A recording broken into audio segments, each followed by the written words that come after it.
Today's eclipse might become the most photographed event in history, but taking the perfect picture takes lots of preparation. We asked New York-based photographer and amateur astronomer, that's Stan Honda, about some tricks of the trade. Here's his advice on how to capture the eclipse and why you may not, Tony Moranti, a member of our crew, want to photograph it with your smartphone. Don't do it. My name is Stan Honda. I photograph a lot of night sky landscapes and astronomical events like eclipses. The one total eclipse that I photographed was in a place called Svalbard, which is an archipelago of islands pretty far north of Norway. But it was a spectacular eclipse. It's something that I'll never forget. I was surprised at how fast the totality came. Once the moon covered up the face of the sun, it was like someone had turned the light off. In the photography, it's just a matter of trying to adjust the camera to the changing light conditions.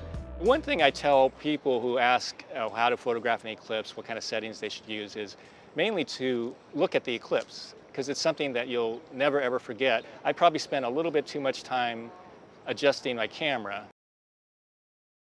For the partial phase of the eclipse, you definitely need the protective solar glasses, and you need a good approved filter for your camera lens. I think if people have a digital SLR or the newer mirrorless cameras, I would suggest bringing one camera and one lens, because you won't be able to change lenses and just decide on the kind of picture that you want.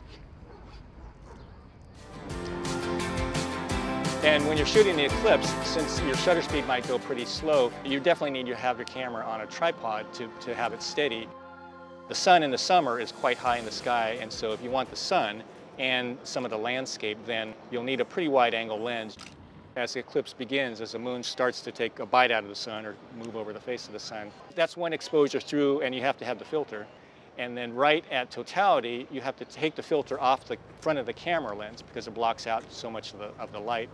And it's a much longer exposure during totality because you're photographing not any part of the sun's face, but the corona, which is the outer atmosphere, and it's much, much dimmer than the face of the sun. I'm sure a lot of people will want to take pictures of the eclipse with their smartphones, and the sky will turn very black. It'll be like night. Things like smartphones tend to overexpose the pictures. You can try to adjust the manual settings in the phone itself, but that might involve a lot of time and looking at a lot of menus, and the eclipse is happening as you're trying to do this. The more that you see the eclipse with your eyes, you'll have this memory that you'll never forget it.